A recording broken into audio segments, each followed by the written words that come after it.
23. The founding master said, "Who among you has discovered a scripture that can be read over and over again without end?" Most people consider only the 4 books and 3 classics of Confucianism, the 80,000 pages of sūtras of Buddhism, and the books of other religions to be scripture, but don't recognize the great scripture that is open right here and now. How regrettable it is. If people look at this world in the right spirit, there will be nothing in it that is not scripture. When you open your eyes, you will be seeing scripture. When you listen, you will be hearing scripture. When you speak, you will be reciting scripture.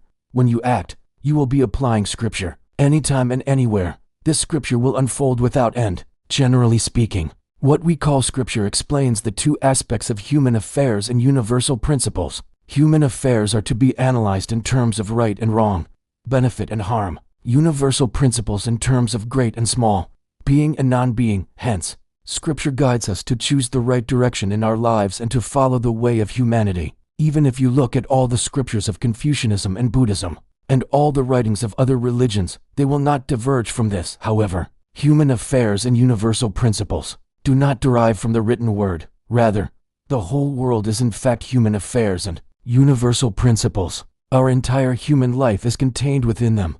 We are born, live, die, and then are reborn again within human affairs and universal principles.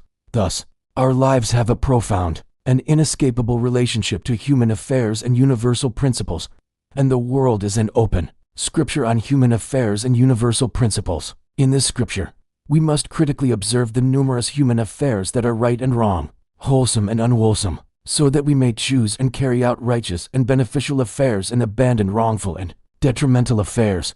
We must also critically examine all the principles of great and small, being and non-being, and awaken to their root. If we do so, what else could this world be but a great scripture? Therefore, I ask you first to read well the living scripture of reality, before reading all the numerous and prolix written scriptures.